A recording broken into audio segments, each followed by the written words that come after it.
Network show right here on 910 AM, the Superstation of Future Radio. Yeah, I'm your host, Brother Michael Imhotep. It is Wednesday, May 5th, 2021, and we are live. Hope everybody's doing well today. Well, it's been a very, very busy day, and I'm also preparing for an interview to do on Thursday. We'll talk a little bit about that during today's show.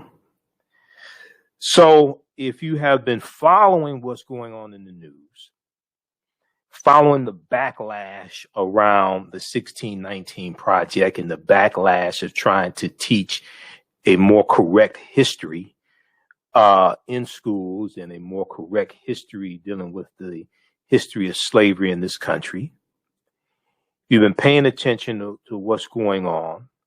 You've been following our Facebook fan page, The African History Network, The African History Network, and my YouTube channel, Michael Imhotep, IMHOTEP.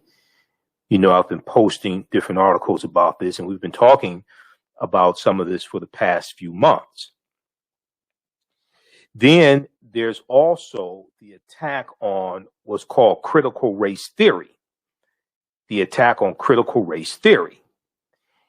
And critical race theory is a legal analysis on the premise that race is a social construct that is used to oppress people of color rather than a natural biological feature. Okay, this is critical race theory. So you may have heard these different buzzwords, and we hear about continued attacks on the 1619 Project, which was spearheaded by journalist Nikole Hannah Jones. This ties into the rebuttal speech on Wednesday, April 28th, that Senator Tim Scott, Black Tea Party Republican of South Carolina, gave in response to President Joe Biden's address to a joint session of Congress. And we know that Senator Tim Scott said that America is not a racist country, but what he went on to say after that was the most important thing, and I talked about this on our show yesterday.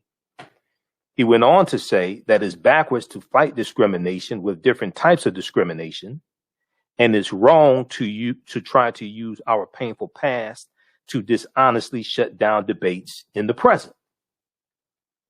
So that was on Wednesday, April 28th.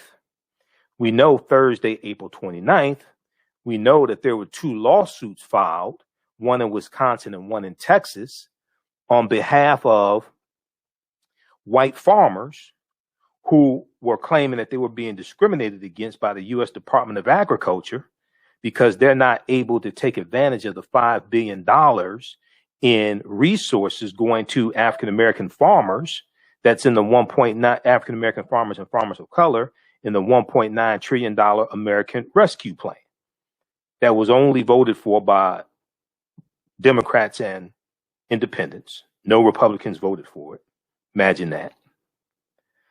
Then on Friday, April 30th, you had Senator Mitch McConnell, former majority leader, now minority leader, Senator Mitch McConnell of Kentucky, who sent a letter along with about 36 fellow Republicans to the new Secretary of Education, Miguel Cardona, and they're demanding that the 1619 Project not be eligible for federal grant money.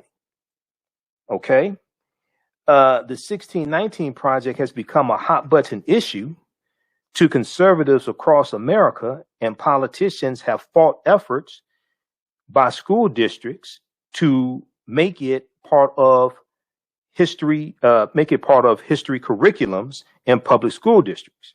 The 1619 Project, launched by the New York Times in 2019, reframes American history around the dates of August 1619, when the first slave ship comes into, is the English pirate ship, the White Lion, and the treasurer. They come into Point Comfort in Virginia.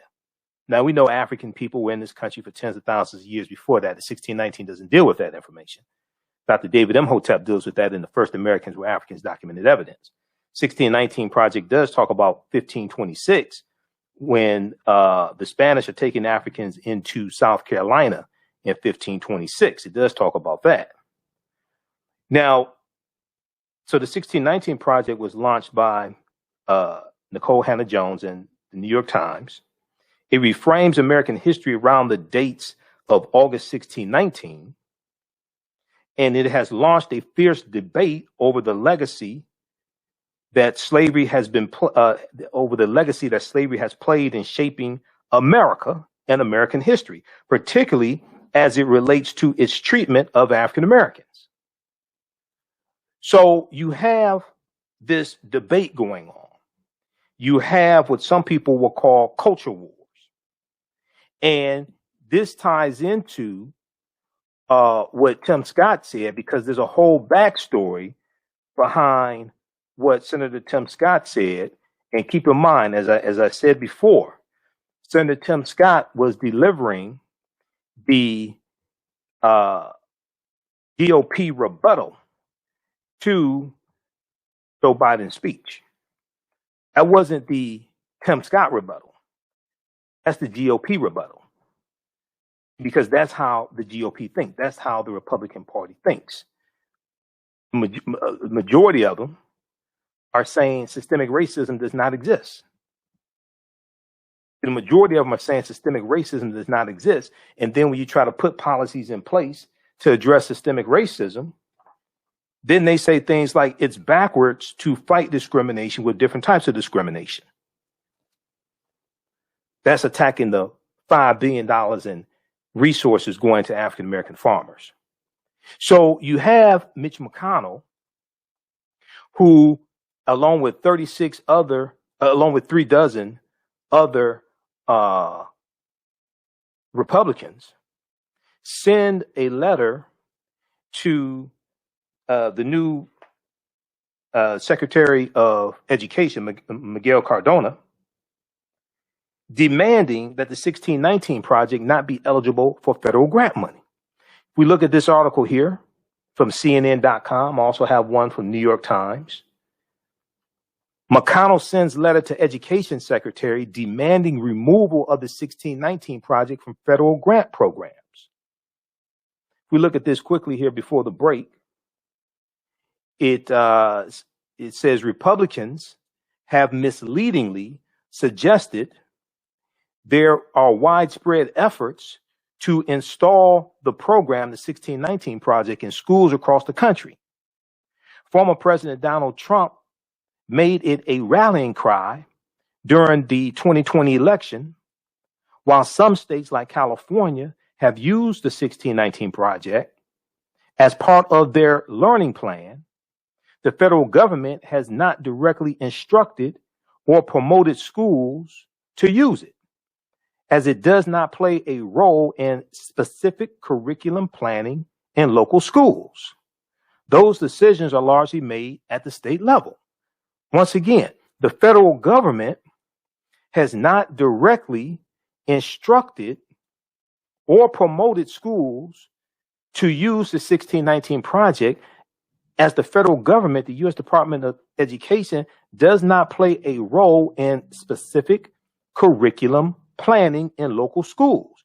Those decisions are largely made at the state level. However, the Education Department under the Biden administration has proposed offering grant programs to states and local schools that would incentivize them to use tools like the 1619 project in their classrooms. The Biden administration has proposed offering grant programs to states and local schools that would incentivize them to use tools like the 1619 project in their schools. Senator Mitch McConnell, Republican of Kentucky, is calling on the Education Secretary, Miguel Cardona, to abandon the idea. Now, we're going to deal with this on the other side of the break, because this also ties into critical race theory. This also ties into how Americans are woefully ignorant of history, especially Republicans. We see we see in Tennessee. Many of you all saw the video. It's gone somewhat viral. Okay. In Tennessee, you have State Representative Lafferty. Okay. And people are laughing at State Representative Lafferty. But State Representative Lafferty is totally misstating what the Three-Fifths Compromise of 1787 was. And he said this in the state legislature. Okay. We have a clip coming up dealing with that. And these are lawmakers who don't understand history. These are lawmakers who are pushing a lot of these culture wars and don't want schools teaching about systemic racism, don't want schools teaching more accurately about history. They're attacking critical race theory, and there's no effort to make critical race theory, to push critical race theory in schools. Okay? So we're going to talk about this. Then former Georgia State Representative Vernon Jones got exposed on Dr. Marc Lamont Hill's show on the Black News Channel, because Vernon Jones is running for governor of Georgia, and he said the first thing he's going to do, one of the first things he's going to do if he wins, he's not going to win, he's not going to be Stacey Abrams, but he said one of the first things he's going to do is sign an executive order banning critical race theory. But the problem is, when asked numerous times by Dr. Marc Lamont Hill, Vernon Jones couldn't define what critical race theory was. We're going to deal with this on the other side of the break. Listen to the African History Network show right here on 910 AM, the Superstation of Future Radio. I'm Michael Imhotep. We'll be back in a few minutes. Gain knowledge in minutes from insightful summaries of progressive and socially conscious books. Blacklisted gives you access to curated content that'll satisfy your curiosity to learn and understand different perspectives. Empower yourself through inspirational and actionable ideas. It's easy to read or listen to on the go. Blacklisted. Empower yourself. Start your free trial today. We all know the cannabis industry is headed toward an uprise in the past decade. What happens when there is a brand that brings this uprise in a blow? The cannabis industry welcomes her uprise. Hustle her hemp. Delivering excellence with pride is her watchword, and how you choose to embrace it makes it a priority. From cultivating rich cannabis into exquisite and tastefully finished CBD products to delivery, Hustle Her Hemp leaves no stone unturned. Hustle Her Hemp's mission is to empower women of color by building business and creating legacies, uniting beauty, health, and business. We are a pure definition of how we want the CBD industry to become in the future. While we are redefining innovation, we bring the same energy to improving the quality of life. Hustle Her Hemp is the new uprise.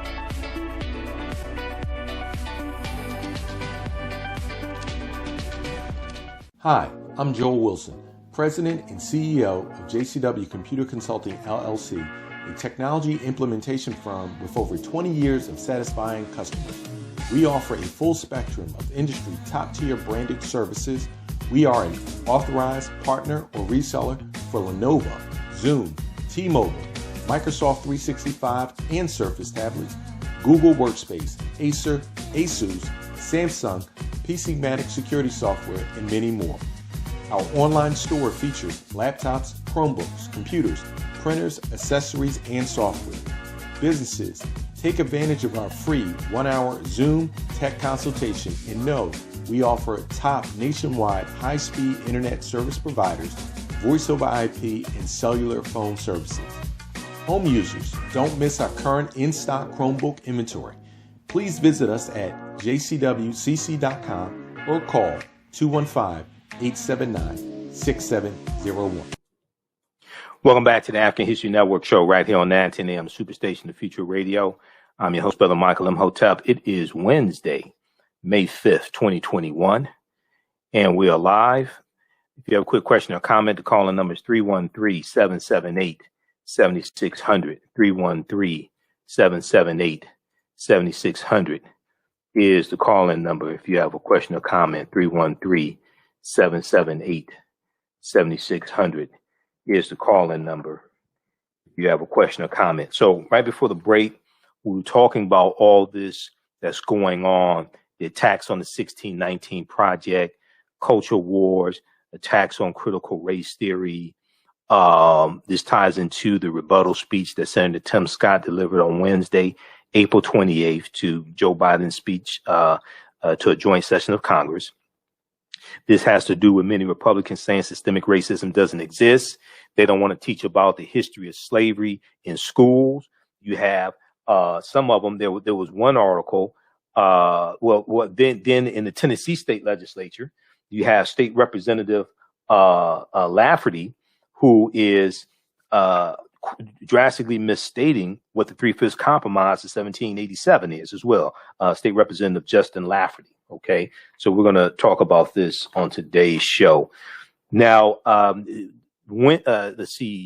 Thursday, 3 p.m. Eastern Standard Time, May 6th, I'll be interviewing Dr. Daryl Scott, history professor at Howard University. And he's a former past president of ASALH, Association for the Study of African American Life and History. He teaches a class at Howard University dealing with from slavery to mass incarceration.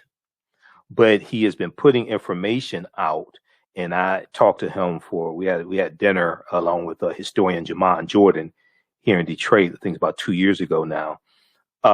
He's been putting information out debunking the myth that mass incarceration is related to the 13th Amendment of the U.S. Constitution, debunking the myth that mass incarceration is related to the 13th Amendment to the U.S. Constitution.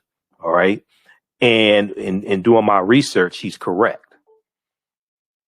And I really came to realize this when I was doing research in 2016 on a presentation dealing with the history of the war on drugs. And mass incarceration really begins in the early 1970s, starting with Richard Nixon's war on drugs. He declared June 17th, 1971. So through all my analysis and going through a chronology of history, the question I kept coming up with time after time after time is if the 13th Amendment was passed to re-enslave African Americans and create mass incarceration and all this, like you see in the documentary 13 from Ava DuVernay, if that was the case, why did it take 106 years for mass incarceration to take place? If the 13th Amendment to the U.S. Constitution was created to re-enslave African Americans and create this mass incarceration and things like this, the premise of the documentary 13 from Ava DuVernay, if that was the case, why did it take 106 years from 1865 to 1971 for mass incarceration to take place? It's because they're not related. That's why. We're going to deal with this in the interview that I'm going to do Thursday, May 6th, 3 p.m. Eastern Standard Time with Dr. Daryl Scott, who will be on my Facebook fan page, The African History Network, and my YouTube channel, Michael Imhotep. You don't want to miss that. We'll share some excerpts of that interview here on the African History Network show on 9:10 a.m. Superstation WFDF. Okay, so on the African History Network show, we focus on educating, empowering, and inspiring people of African descent throughout the diaspora and around the world, because right now it's corrects wrong behavior. If you'd like this type of information, also, you can support the African History Network, $, the AHN Show through Cash App, $, the AHN Show through Cash App, and also through PayPal, paypal.me/the AHN Show, paypal.me/the AHN Show. When you do it through Cash App, be sure to type in $, the AHN Show, SHOW. It'll show my name. It'll say Michael and have a picture of me. And you can still register for the online course that I teach on Saturdays, 12 noon to 2 p.m. Eastern Standard Time, Ancient Kemet, the Moors, and the Maafa, Understanding the Transatlantic Slave Trade, what they didn't teach you in school. This is a 9-week, 18-hour online course. We do it online live. All the sessions are recorded. You can go back and watch it over and over again. It's Saturdays, 12 noon to 2 p.m. Eastern Standard Time. Next class is Saturday, May 8th. This is class number 2. As soon as you register, you can watch class number 1. And I did this course in February and March. You can go watch all 10 of those sessions as well. Okay. So the class is regularly $130 on sale, $80. You can watch from around the world. All right, I want to go back to pick up where we left off before the break. So we were talking about these attacks dealing with history, and these attacks coming from Republicans trying to suppress teaching about the history of slavery, teaching about critical race theory, teaching about systemic racism, different things like this, okay? Senator Mitch McConnell on Friday, April 30th, sent a letter to the new Secretary of Education, Miguel Cardona, and he asked Secretary of Education Miguel Cardona to abandon curriculum in American schools that Senator Mitch McConnell argues tells a revisionist history of America's founding, tells a revisionist history of America's founding. Now, McConnell claims these programs, such as the New York Times 1619 Project, reorient the view of American history, quote, away from their intended purposes toward a politicized and divisive agenda, away from their intended purposes toward a politicized and divisive agenda. Okay. Now, the 1619 Project has become a hot button issue for conservatives across America, and politicians have fought efforts by school districts to make it part of history curriculum in public school districts. Now, there's some flaws in the 1619 Project. I've talked about that before. It's better than some of the other things that are being taught in schools. When I do my interview with Dr. Darrell Scott, who's a history professor, he's a historian, he's a history professor at Howard University. He's been critical of the 1619 Project. That's the second thing that we're going to talk about as well. We'll talk about the 13th Amendment and how it did not lead to mass incarceration. Okay. And we'll also talk about the 1619 Project as well. Now, even though there's some flaws in the 1619 Project, I wouldn't say throw it away. I would just say, correct the flaws in it. You may not use all of it. This is something that I recommend that teachers use. You can use these. You can use this at home with your children as well. This is the study from the Southern Poverty Law Center, Teaching Hard History American Slavery, Teaching Hard History American Slavery. It's a 52-page study that documents how the history of slavery is being incorrectly taught in schools all across the country. It makes numerous recommendations to more correctly teach the history of slavery. And the advisory board is chaired by Dr. Hassan Kwame Jeffries. Dr. Hassan Kwame Jeffries is associate professor of American history at Ohio State University, and he has a specialization in African American history. I've interviewed him here before on the African History Network show. And he's also a nephew of one of my teachers, Dr. Leonard Jeffries. Dr. Hassan Kwame Jeffries is a bad historian. Okay, so you can go to splcenter.org, Southern Poverty Law Center, splcenter.org, and search for Teaching Hard History American Slavery. Teaching Hard History American Slavery. All right. Okay, so now, there was an article from the New York Times. We're going to go to clip one here, Shakita. Nikole Hannah Jones was interviewed on Roland Martin Unfiltered on May 3rd to respond to these attacks. Okay, so we're going to go to that clip in just a second here. There's a big article also from the New York Times dealing with this because, these are the types of things that I follow on a daily basis. All this ties into history. McConnell attacks Biden rules anti-racism focus, calling it divisive. This is one of the things you have to watch. These buzzwords, divisive. Okay, they talk about it being divisive. They talk about systemic racism doesn't exist. They talk about revisionist history. You have Republicans, many of them pushing the big lie of the 2020 election, talking about revisionist history. Okay, some of them back the 1776 Project that Donald Trump commissioned that has been thoroughly debunked. Luckily, Joe Biden took that 1776 report off of whitehouse.gov and disbanded the 1776 commission. The minority leader, Senator Mitch McConnell, joined Republicans in protesting a proposal to promote teaching about systemic racism and the consequences of slavery, saying it would indoctrinate students with a slanted story. Wait a second. Now, see, you've got to understand the speech that Senator Tim Scott delivered. I can't stress this enough. That's how most Republicans think. That was the GOP rebuttal. That's how most Republicans think. Most of them don't want to talk about systemic racism. Most of them don't want to teach about systemic racism in school. Because if you do, you're going to let the cat out the bag. We can't let people figure out how wealth, power, and resources were maldistributed into the hands of white people. We can't let them figure this out.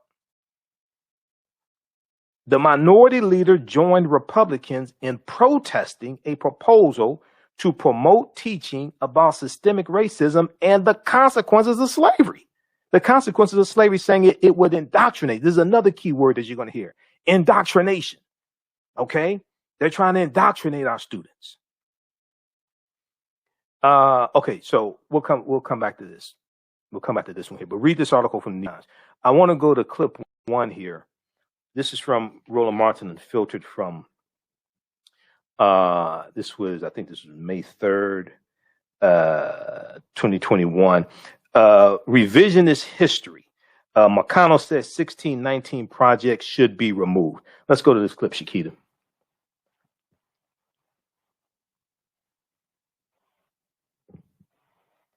Okay, take it off mute. Nikole Hannah Jones, of course, the creator of the 1619 Project, in right here, because all of this dovetails us perfectly what she's been dealing with in response.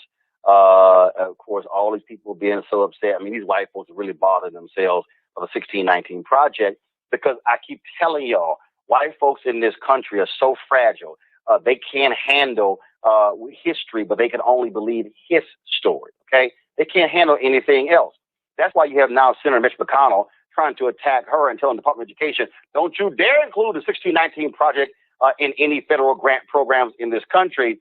Nikole, we were talking about, of course, the comments made by Senator Tim Scott. And then even right there, when you heard him on Face the Nation trying to say, well, the reason we had the Pickford decision was because money was being taken away from black farmers to white farmers, and now we're trying to reverse that. No, Tim. We're trying to still deal with the inequities from the Pickford decision, because even that wasn't enough. And you would think a black man from South Carolina could understand that. But no, instead, he's simply tap dancing on the dance card of the Republican Party. Well, I think that Representative or Senator Scott does. I think he does get it. He certainly understands, coming from his roots, that Pickford was about redress for discrimination. But this is something that it's a tool we've seen the Republican Party use really since the end of the Civil Rights Movement, when you could no longer legally discriminate against Black Americans. The tactic then became to claim that redress for discrimination is equivalent to discrimination. That if you actually are trying to undo the harms of discrimination, that is just as bad as discrimination. And you've seen the Supreme Court make similar rulings, for instance, in Parents Involved, where it said, programs to try to help desegregate schools were just as bad as programs that segregated schools. So I don't believe that he doesn't know what he's talking about, but he's sticking within the talking points of the Republican Party. And it sounds, I was just going to say that the reason it's effective is, of course, it framed that way does sound unfair. Well, why should white farmers not be able to get something that black farmers get? But the truth is, we know if you steal something from me, you having to pay me back is not unfair to my neighbors who aren't getting any money, right? That's not how it works, but it sounds like it sounds good. And that's why they say it but this was the precise game played when you had the Republicans like Ward Connolly, who led their anti-affirmative action memorandums. So they would draft language where you would go, well, of course not.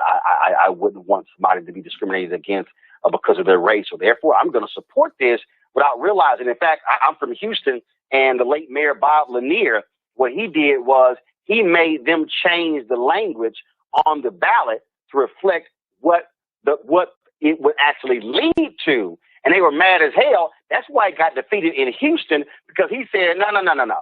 That language not going to fly, because we're going to put the actual intent down. And so you're right.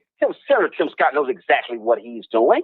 And so he wants to sit here and provide the cover because he's running for re-election. And so he wants, he wants to get reelected. He needs to play up to these white Republicans in South Carolina in order for him to win the primary, because he knows if he gets out of the primary, he's going to win in the general.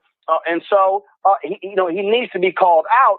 But this is also why, and again, John Dickerson, fine, you're a nice journalist, but you're grossly unprepared for that question, because, as Michael said, the comeback should have easily been. So if you have to level the playing field, that means it's uneven. Senator, how did it get uneven? Now you got to force him to say, so why are you having to provide funding to HBCUs? What exactly happened where they are grossly underfunded? Senator, please tell me what's the endowment of the largest HBCU in the country, and does it even come close to the top 100 largely white institutions in America? He can't answer that question. Now all of a sudden he's stuck. Yeah, I mean, this is why you see so much opposition to the 1619 Project. It's because when we talk about issues of racial inequality, whether it be economic inequality, whether it be inequality in education, inequality in the criminal justice system, inequality in the treatment of Black farmers, if we can just pretend that today is today and we have no past, nothing created this, there's no long history and legacy of legalized discrimination, then we can use that rhetoric of equality without actually having to do anything to address the inequality. So if you actually have to grapple with the past and all of the institutions that really conspire to keep Black people in the lower caste, then you are charged with having to do something to rectify the current inequality. So we have to kind of exist in this space where the only thing that matters about our past are the good things, and all of the bad things about our past are relevant to the society we live in today. That's why I played it. That's why I've been laughing, because all of these folks on Fox News and conservative media, they've been going on and on and on. Oh, critical race theory, and there's no systemic racism in America, and they're going on and on and on. And you're sitting there going, so y'all just want to act like all these facts just don't exist, so it just so happened that Black people proliferate the criminal justice system. That thing just happened. That's just on y'all. Y'all were just born criminal, and that's why. Oh, the health disparities. Oh no, please, racism in medicine had nothing to do with that. In fact, that's going to be our next conversation. How this white doctor treated a brother who went to the hospital. She's like, hey, yeah, you want some narcotics, huh? I mean, Nikole, the reason Black people initially were not addicted to opioids because white doctors would not prescribe opioids because they said, yeah, they just here trying to get a high. And guess what? They ended up hooking white folks on opioids. Yes, absolutely. It's the one time where being discriminated against has actually saved our lives for a brief period of time. So, of course, that's not the case anymore, and Black people are now also being ravaged by. Pause it right there. Now African Americans are being ravaged by the opioid addiction also. We're going to go to clip 2, okay? Started at the 8-minute, 14-second mark, Shakita. So in this article that I had up from news1.com, name of this article is Critical Race Truth. Republicans keep trying to revise America's racist history. Okay. And it talks about Tennessee State Representative Justin Lafferty. Okay. We're going to go to that. We're going to go to that story next. But in the article is a tweet from April 30th from Nikole Hannah Jones. And once again, you've heard me. I've been critical of the 1619 Project, but this is better than, some of the other stuff that's out there. I think, you can correct some of the things that are wrong with it. I wouldn't trash it. But I want to look at this tweet that she posted here because I follow her on Twitter also. This is from April 30th. This is in response to the attacks from Republicans and the letter that Mitch McConnell sent to Miguel Cardona on Friday, April 30th. No one is pushing laws mandating the teaching of the 1619 Project. No one is pushing laws mandating the teaching of the 1619 Project. But Republicans across the U.S. are pushing laws to mandate patriotic education and to prohibit the teaching of the 1619 Project and about nation's racist past, about the racist past of this nation. If you're not reporting it that way, you're failing. This is what she tweeted. Okay, so see, this ties into Tim stating the position of the Republican National Committee that America is not a racist country, because they don't even want to deal with the origins of this country. They don't even want to deal with historical systemic racism. They'll acknowledge slavery existed, but they don't want to talk about systemic racism, because if they start talking about systemic racism and they say systemic racism doesn't exist, then you have to ask the question, well, when did it go out of existence? When did it end? How did it end? You start asking questions, they can't answer these questions. Just like Vernon Jones couldn't answer the question what critical race theory was, but he says he wants to ban critical race theory. He wants to do an executive order to ban critical race theory if he became governor of Georgia. It was not going to happen. Stacey Abrams is going to whip his behind. I hope she does. Okay. So all this is taking place at the same time, and you have to understand history to understand what's going on, understand these attacks. Now look at what's taking place all at the same time. 361 bills are being pushed through 47 state legislatures, being pushed by Republicans, to these voter restriction bills, okay, to restrict who can vote, to reduce the turnout of African Americans and Hispanics, etc. You have this taking place. You have many Republicans still pushing the big lie that the 2020 election was stolen from Donald Trump. Okay, you have that. You have that being pushed. So they're trying to control who gets in office in the future, and politics is the legal distribution of scarce wealth, power, and resources, and the writing of laws, statutes, ordinances, amendments, and treaties, their adoption, interpretation, and enforcement. Politics impacts every aspect of our lives, from the water we drink to the air we breathe to the food we eat. So they're trying to restrict our ability to be able to elect people into office who will pass policies that are beneficial to us. At the same time, they want to restrict what is taught in school, dealing with the past, dealing with history, to then influence the trajectory of the future by reducing what children know about the history of slavery, what children know about systemic racism. So they're trying to control the trajectory of the future by reducing who can vote and put policies into law, and then trying to restrict the history that's being taught, and don't want the real history of slavery to be taught. Don't want to teach about systemic racism. They're trying to box us in from both sides. So we have to be very strategic and understand what's taking place. Now, I want to go to clip 2 here of that segment, because Nikole Hannah Jones said these are culture wars. Roland said, no, these are not culture wars. Let's go to clip 2, Shakita. It's very simple. Stock market, jobs report, major bills being passed, highly popular with American people, President Joe Biden's approval ratings high. What they need, they desperately need white conservative evangelicals and non-college educated white people to be so enraged with wokeness, cancel culture, critical race theory, 1619 Project, black farmers getting $5 billion, and then they trot out Senator Tim Scott. What they need is they have got white people. They're coming after our way of life. That's why I'm dropping a book next year called White Fear. That's all this is about. And so we got to understand not to get caught in their game. Here's a huge government scam. Okay. So pause it right there. We're going to go to clip 3, Shakita.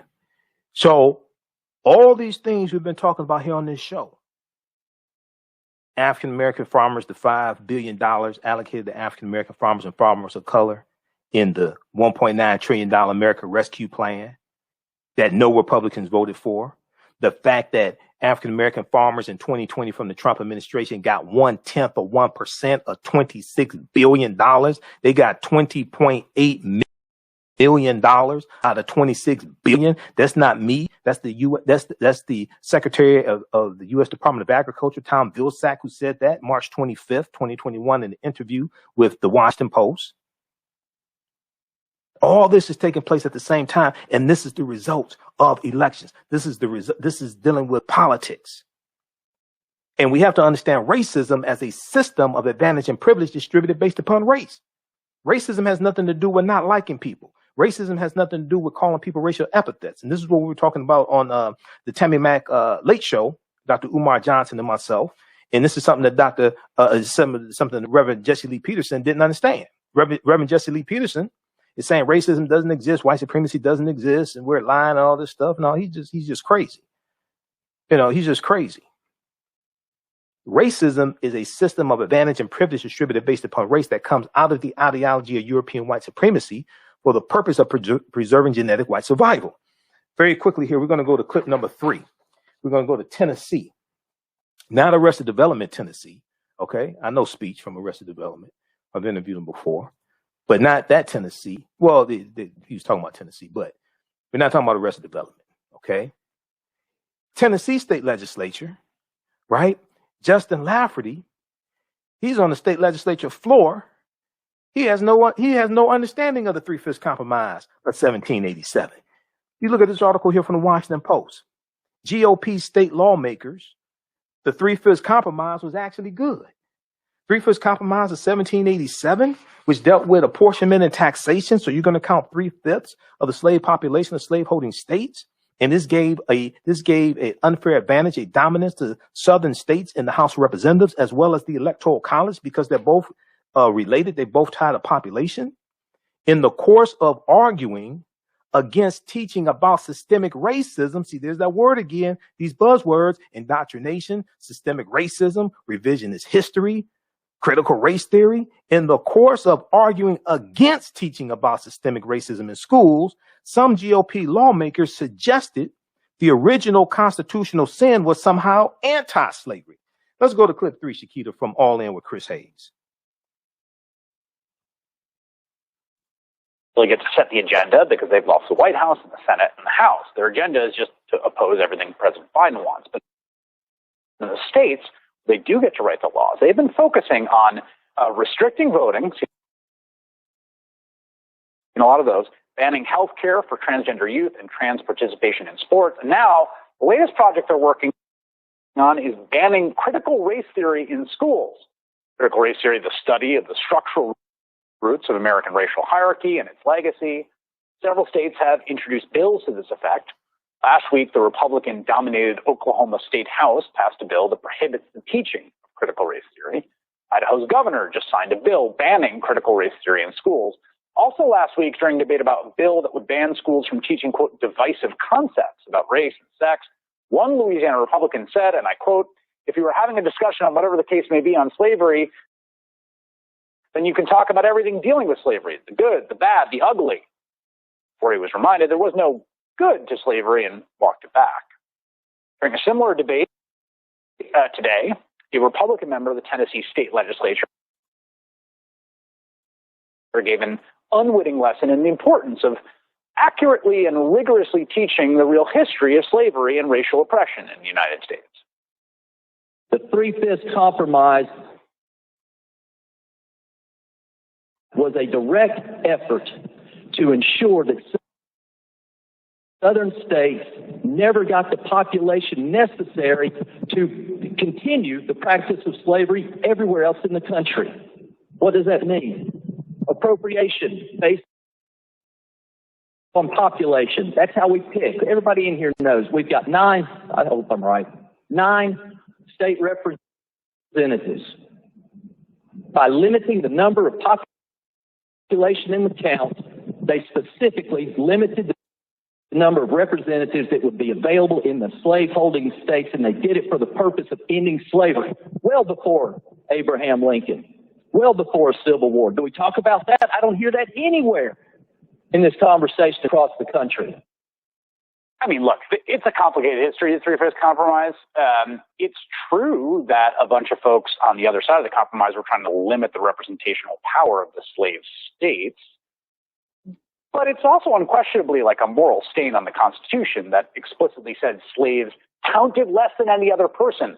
In fact, didn't even use the word slave, which was an indicator at the time that everyone then knew enough to be morally embarrassed by what they were doing.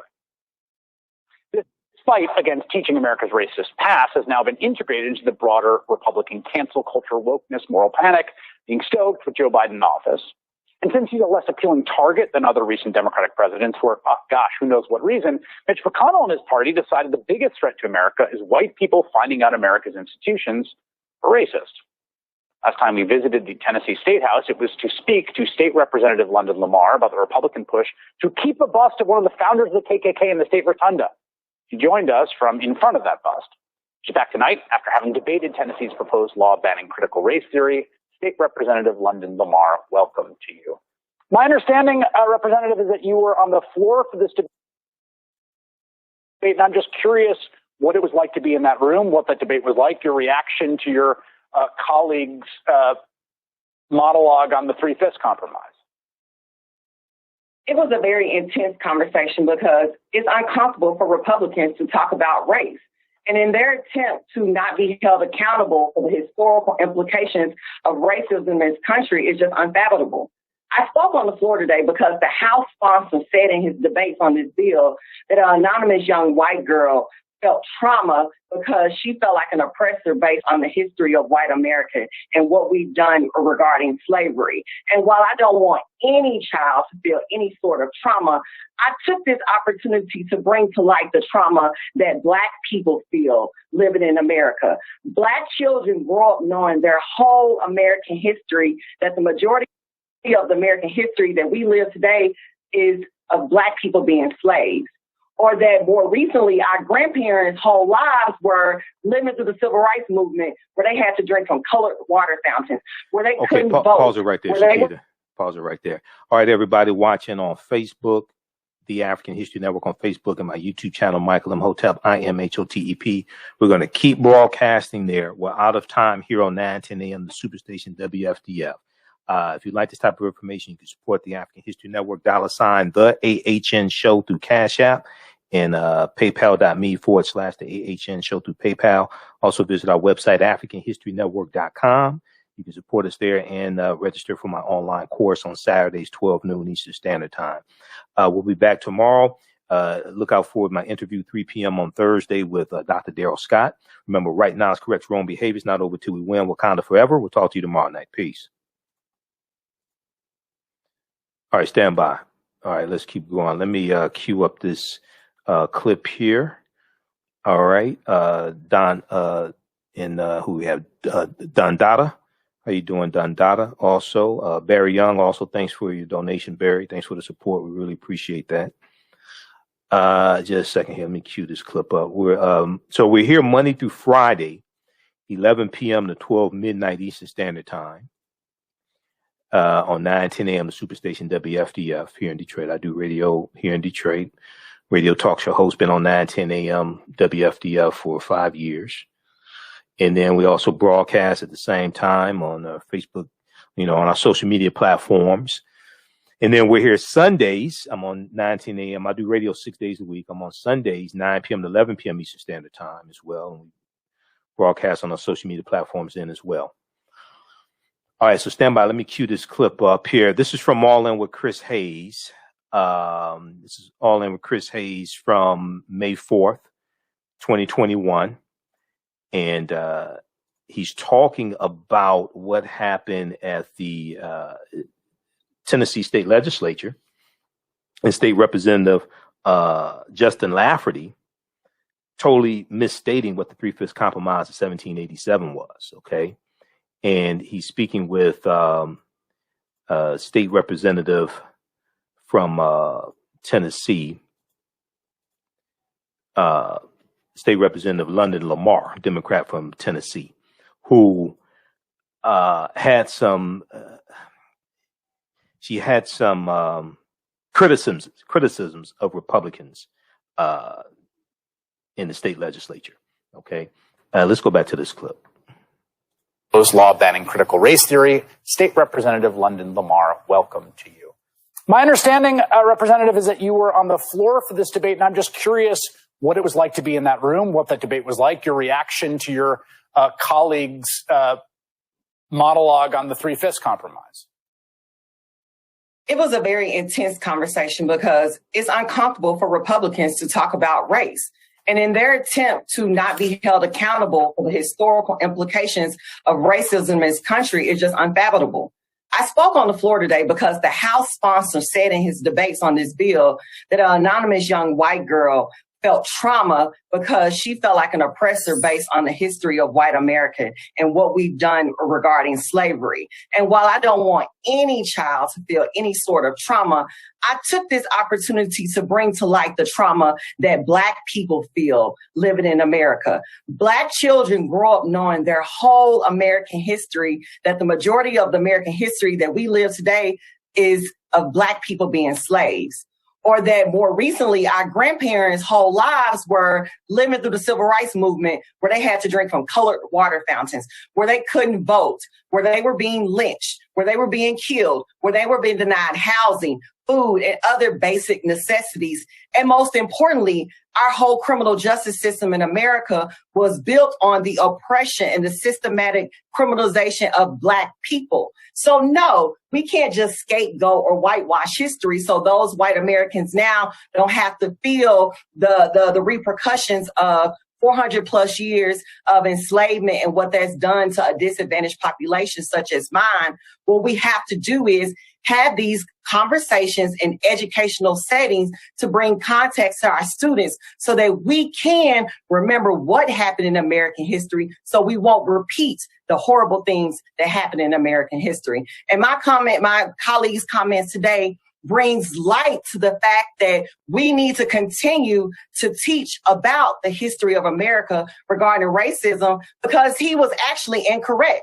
The 3/5 compromise was created so that Southern states can have more representation in Congress. So they counted 3 per 5 slaves. They counted them as 3 persons. So we obviously need to continue to talk about race because the Republicans are not even clear on what the issues of the 3/5 compromise or other racism issues in America are. And they had the audacity to clap for it, and it was wrong. So we have a problem here. And the fact that we're trying to change laws in order to not have a conversation about race is just wrong and is downright offensive.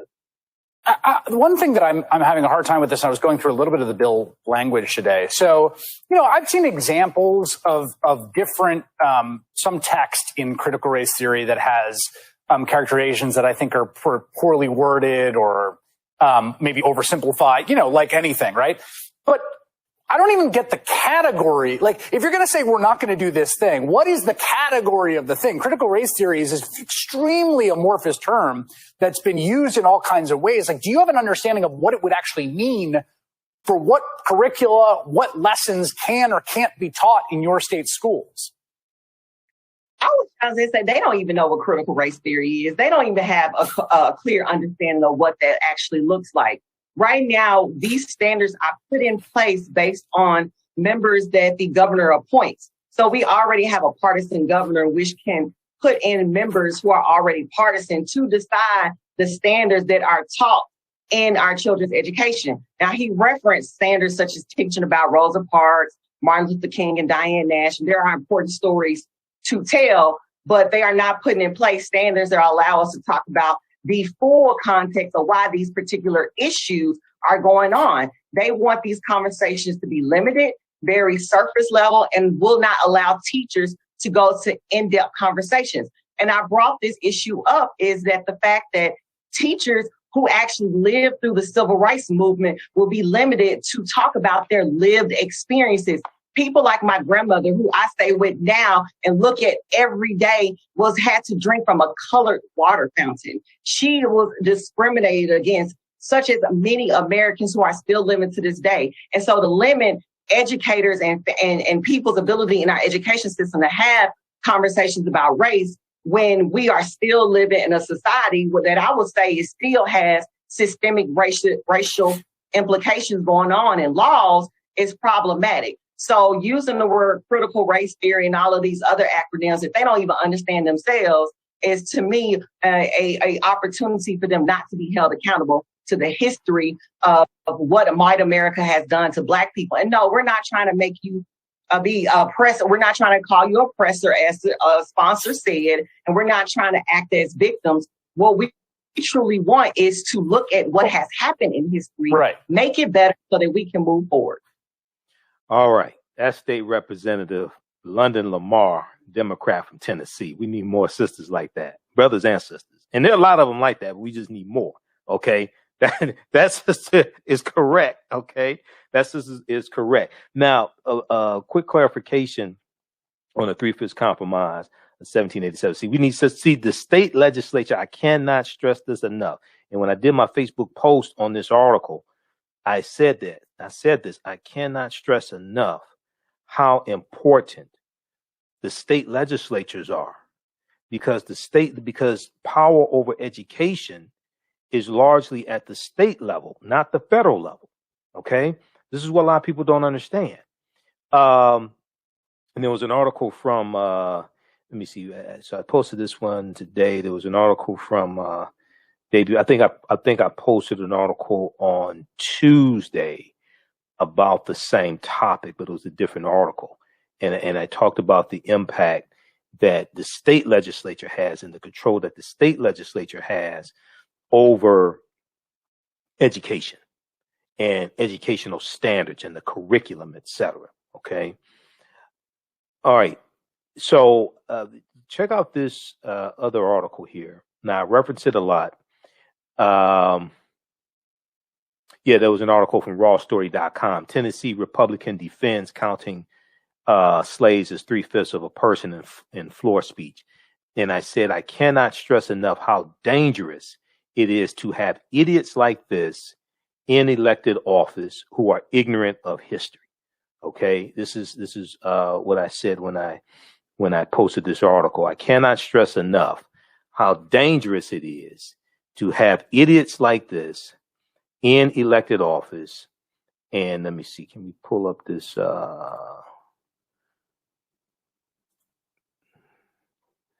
See, we pull up this post here. How dangerous it is to have idiots like this in elected office who are ignorant of history. Okay, and this was an article from rawstory.com as well for March 4th, 2021, for May 4th, I should say, May 4th, 2021, from rawstory.com. Now, there's an article from theroot.com from a few years ago by Dr. Paul Finkelman, who's a history professor, author of about 50 books. I interviewed Dr. Paul Finkelman a couple years ago when he was speaking here at the Charles H. Wright Museum of African American History. Okay. And he's written an excellent article dealing with the 3/5 compromise of 1787, because a lot of people don't fully understand the 3/5 compromise. It's Article 1, Section 2, Clause 3 of the U.S. Constitution. Name of this article is the 3/5 compromise, why its taint persists. The 3/5 compromise, why its taint persists. This is from February 26, 2013 for theroot.com. Not a big fan of the Root, but they do have some good articles here and there. And basically, the 3/5 compromise, you can read through, but is dealing with apportionment and taxation, and is dealing with how do you determine how many seats in the House of Representatives slave-holding states will have? Okay, how do you determine how many seats in the U.S. House of Representatives slave-holding states will have? Now, this was a debate that took place at the Philadelphia Convention in 1787. And the southern states want the full population of their slaves counted, okay? Where you have northern states who are saying, if you count the full population, then this is going to give the southern slaveholding states an unfair advantage in the House of Representatives and the Electoral College. Why is this? Because representation in the House of Representatives, how many seats a state has in the House of Representatives, is based upon their population. Okay? Well, the southern states want the full population of enslaved Africans counted in their respective states. Northern states are saying, well, how do you want the full population counted? You don't even want to recognize they're human. So they're going back and forth trying to come up with this formula. Some people are saying count half of the population of enslaved Africans. Some are saying count 3/4. So decide to count 3/5 of the population. It's not saying it was not saying they're 3/5 of a human being. That's a misunderstanding. They're counting 3/5 of the total population per state, okay, for the purpose of apportionment.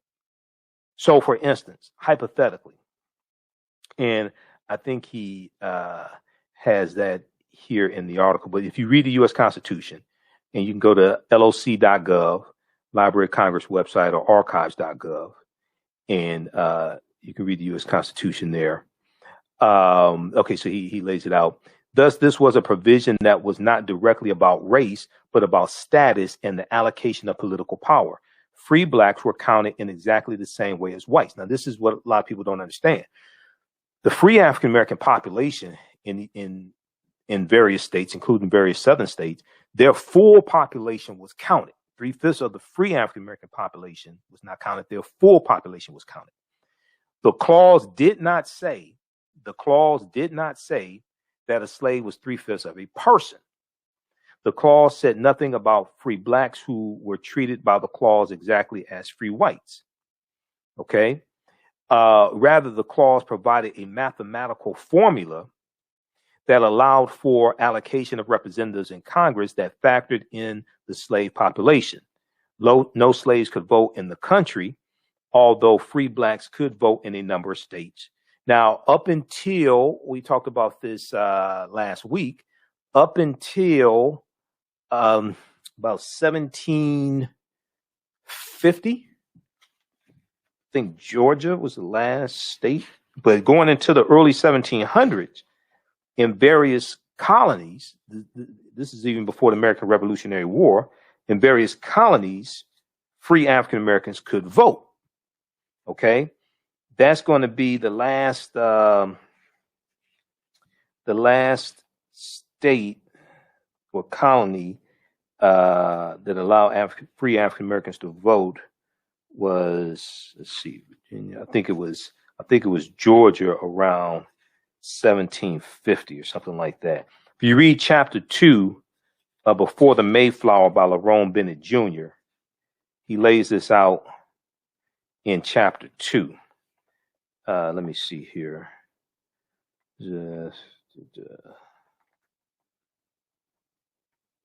But he lays this out in chapter 2, somewhere between pages 36 and 40. I have to find it again. Okay, so the way all this history evolves is different than the way we think it evolves. The way this history actually evolves is different than the way we think it evolves. Let me see here. And if we go back and look in milestones in history in the back of the book,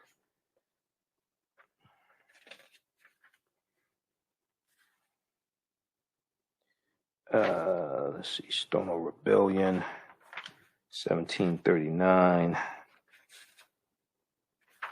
And we know that codified slave laws in 1619 don't exist in the 13 colonies. The first colony to have codified slave laws is going to be Massachusetts in 1641.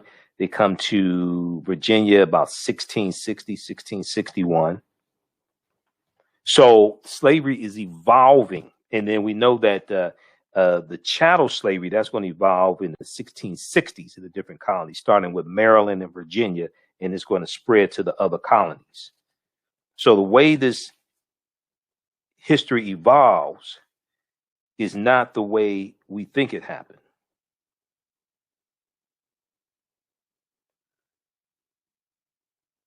Okay, page 45, 6th edition of Before the Mayflower by Lerone Bennett Jr. Virginia and Maryland led the way, enacting laws in the 1660s that forbade intermarriage and made black slaves for life.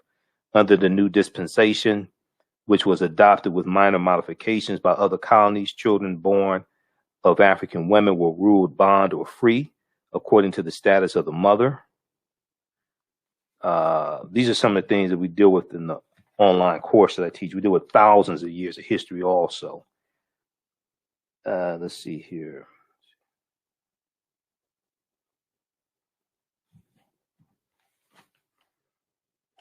Okay. But yeah, going into the early 1700s, in the various colonies, free African Americans could still vote. There was okay, here we go. Yeah, this page 38. Page 38. And I think I have let me see. I think I have it bookmarked. I think I have, did I do I think I have a graphic of it.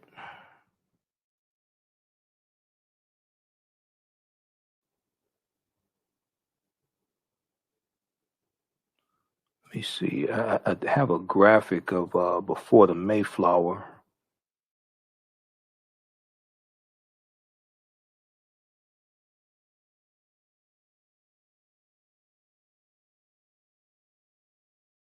Okay, that's dealing with page 40. All right, but anyway, thought I did another graphic of this one. But anyway, page 38. Page 38.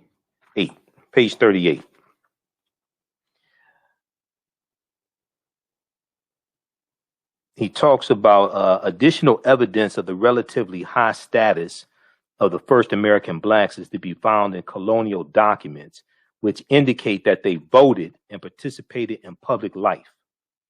It was not until 1723, in fact, that blacks were denied the right to vote in Virginia. 1723. He's talking about free African Americans.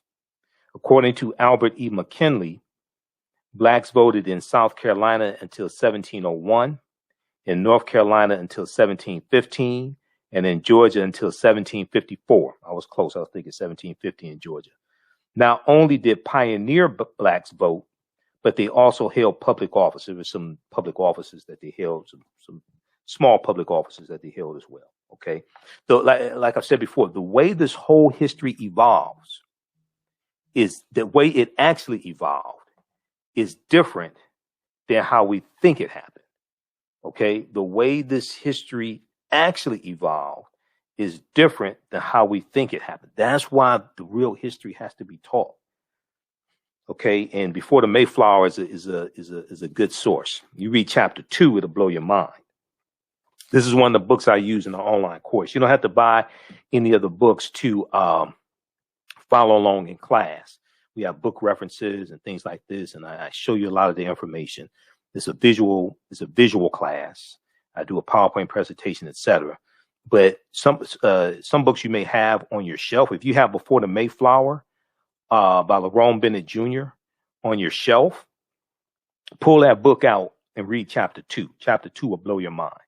Okay. I just posted the link here also for the online course that I teach. You can register for that. As soon as you register, you can start watching the content. Class meets again Saturday, May 8th, 12 noon Eastern Standard Time. It's class number 2. It's a 9-week online course, 12 noon to 2 p.m. Eastern Standard Time. Okay, let's continue. How's everybody doing? Okay, so we're talking about the 3/5 Compromise of 1787 quickly here. Then I want to get to the story then with Vernon Jones and have to get out of here. I have a lot of work to do. So there's a misunderstanding about the Three-Fifths Compromise, 1787 also. It was not saying that we would count as 3/5 of a person or 3/5 of a human being. That's not what it's saying. It's saying for the purpose of apportionment and taxation, okay, 3/5 of the population of those in bondage is going to be counted. Now, this also ties into the and he goes into a lot of history in this article. The origin of the clause illustrates the complexity of the issue under the Articles of Confederation, which existed before the U.S. Constitution. Each state had a single vote in the National Congress in 1787 on the eve of the Constitutional Convention. This meant that Virginia, with about 690,000 people, and Pennsylvania, with about 430,000 people, had the same number of votes in Congress as Delaware, with a population under 60,000, and Rhode Island with a population under 65,000.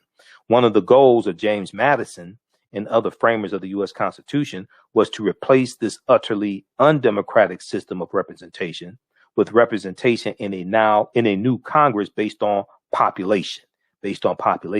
So, based upon the U.S. Constitution, when it comes to the U.S. Senate, every state has 2 U.S. senators.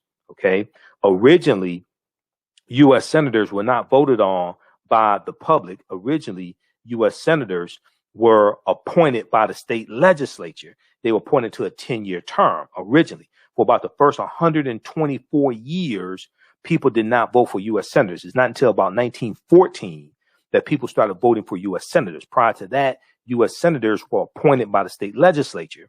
And one of the reasons why was because the position of a U.S. senator was so important and so sensitive, because U.S. senators vote on removing a president from office through the impeachment trial, through the impeachment process. So they wanted U.S. senators to be insulated from public pressure and political pressure. So they didn't want to have to deal with them having to run for re-election and trying to get votes from the public. Okay, so they had them insulated from this. And for the first about 124 years, U.S. senators were appointed by members of the state legislature. All right, now, so read the rest of this article here, because a lot of people misunderstand the Three-Fifths Compromise, 1787. The other thing is that the Three-Fifths Compromise, the way the count was taken to determine representation in the House of Representatives, that is corrected by Section 2 of the 14th Amendment of 1868. So if you read, when you read the U.S. Constitution, it talks, and usually when it talks about the Three-Fifths Compromise, it has an asterisk there, and it'll say see Section 2 of the 14th Amendment, because the way the count was taken was corrected by Section 2 of the 14th Amendment. But now, representation in the House of Representatives, we know that also then plays into the Electoral College, because what determines how many Electoral College votes a particular state has, you take the number of seats in the House of Representatives a state has, you add to that the number of U.S. senators a state has. Every state has 2 U.S. senators. And then you take the number of members of the House of Representatives a state has. That tells you how many Electoral College votes a state has. So slaveholding states would have an advantage in the U.S. House of Representatives, because a lot of northern states had a larger overall population of free people, and some northern states in 1787 had already abolished slavery, or they were about to. Vermont was the first state to abolish slavery, July 2nd, 1777. You're going to have Massachusetts, you're going to have Connecticut. In Philadelphia, you have Pennsylvania, you have the Pennsylvania Gradual Abolition Act of 1787. So you're going to have 5 states in 1787 that have already abolished slavery. Either they abolished slavery altogether, which meant they didn't have slavery at all in the colony or state, or they abolished the international transatlantic slave trade, which meant bringing Africans into that state as to enslave them. Okay, and you're going to have some northern states there in the process, or they're going to start phasing this out. So many northern states had a larger overall population, even northern states that still had slaves. they had a larger population of free people plus slaves, whereas some southern states had a larger population overall because some southern states had more slaves than free people. Some had more slaves than white people. So this gave, when you count 3/5 of the slave population, since the majority of the slaves are going to be in these southern states, this gives the southern states a advantage in the House of Representatives. And then it gives them an advantage also in the Electoral College as well. So this is this debate taking place at the Philadelphia Convention. And then if you look at Virginia, you're going to have a change because of the presidential election of 1800, where Thomas Jefferson wins because of the Electoral College votes associated with Virginia. Virginia was the biggest slaveholding state at the time. If we very quickly here, if we look at this, eventually the Constitutional Convention would only partially achieve this admirable goal. Okay, so one of the goals of James Madison and the other framers was to replace this utterly undemocratic system from the Articles of the Confederation of representation with representation in a new Congress based on population. Let me see here. He talks about Virginia. If only free. Okay, but in the House of Representatives, the framers provided for representation based on population. The great quandary was how to determine a state's population for allocating representation in Congress. If only free people were counted, then the northern states would have dominated the Congress. In 1790, Virginia, for example, had a population of more than 690,000 people, but 288,000 of them were slaves. Thus, the state's free population was only about 404,000. On the other hand, Pennsylvania had a total population of 434,000, and all but 4,000 of these people were free. So Pennsylvania had a population of 434,000, which was larger than the free population of Virginia. Pennsylvania only had 4,000 slaves in 1787. Okay, 1790, about 1790 he's looking at. Pennsylvania was in the process of ending slavery, and by 1790, a majority of the state's black population was free, and those free blacks could vote on the same basis as whites. Okay, 1790. Pennsylvania was in the process of ending slavery, and by 1790, a majority of the state's black population was free, and those free blacks could vote on the same basis as free whites. Thus, if representation in Congress were based only on the free population, then Pennsylvania would be able to outvote Virginia. If slaves were counted in allocating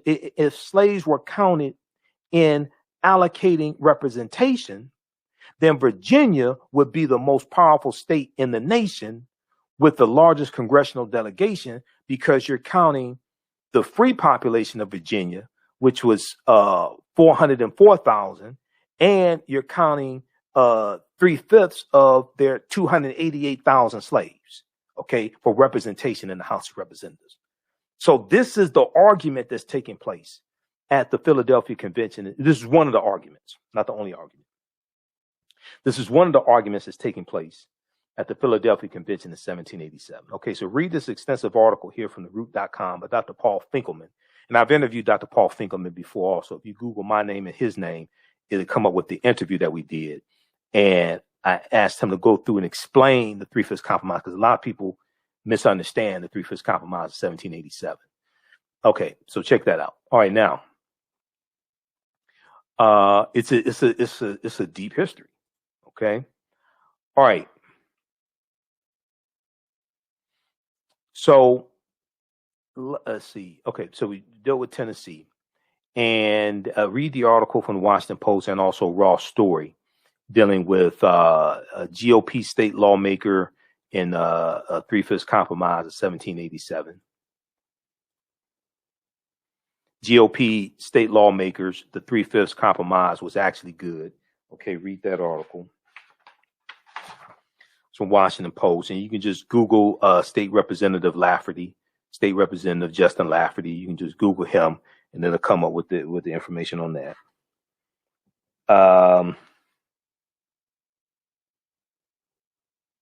And in the article here, just to see, once again, it's dangerous when you have people in elected positions who are ignorant of history, especially state legislatures and U.S. House of Representatives and U.S. Senate. And this is something that Dr. Ray Winbush, my friend Dr. Ray Winbush, said on Roland Martin Unfiltered when they talked about it was the day after the hearing day after H.R. 40 was voted out of the House Judiciary Committee. Okay, that happened in March. It was April or March. I think it was March when it was voted out of the House Judiciary Committee. Because I interviewed Cam Howard, national co-chair of NCOBRA. I interviewed him on my show. You can go check out that interview. But Dr. Ray Winbush said that he could not believe how ignorant some Republicans were about history. Okay, because he was there at the hearing. Okay, that was April. I interviewed Cam Howard April 11th, 2021. Dr. Ray Winbush said that he attended the hearing in the House Judiciary Committee. It happened in mid-April. And he said he could not believe how ignorant some Republicans were of history who were members of the House Judiciary Committee.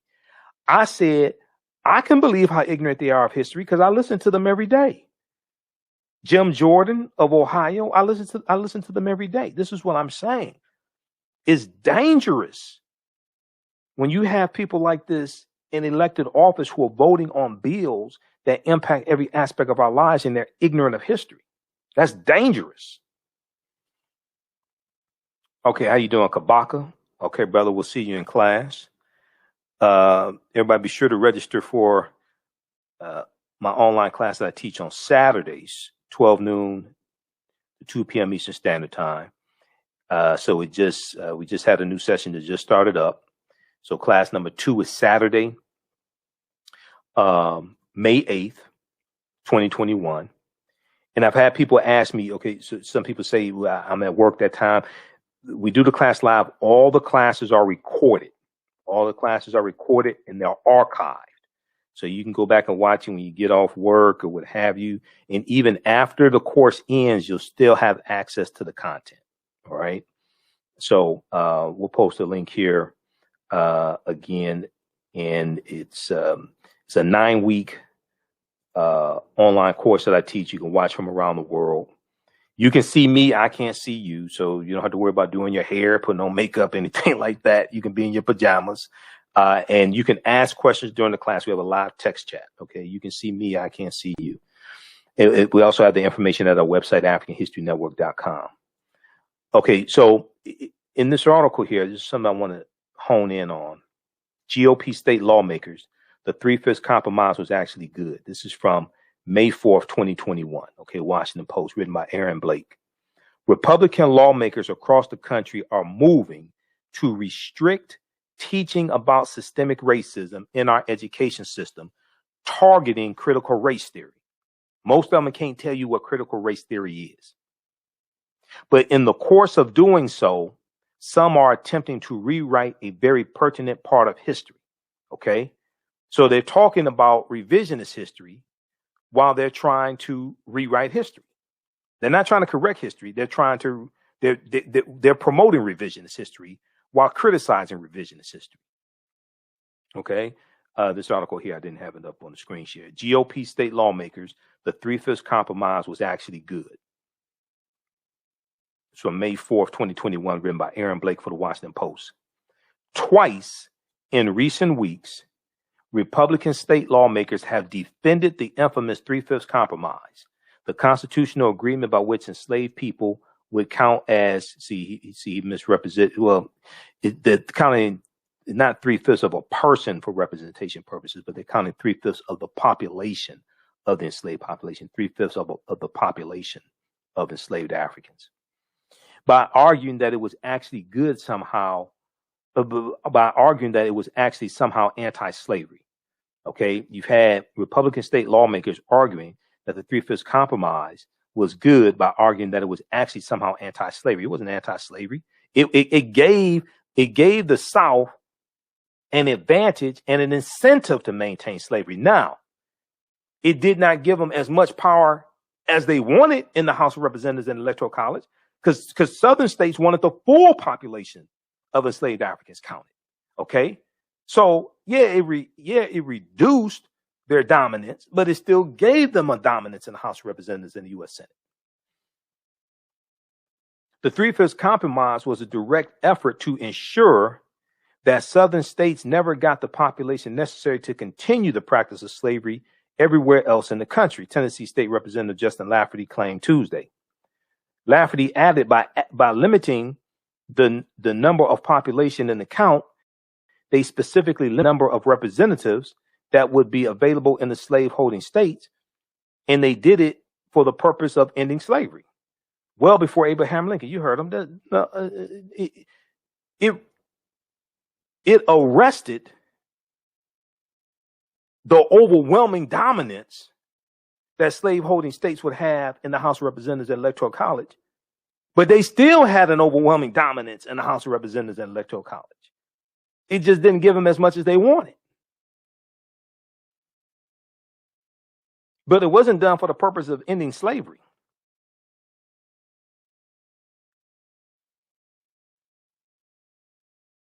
In fact, if he looked closely, he would have seen a version of his claim during a similar debate in Colorado a few weeks ago. In that one, State Representative Ron Hanks, Republican, claimed that the 3/5 compromise was an effort by non-slave states to reduce the amount of representation the slave states had. It was not impugning anybody's humanity.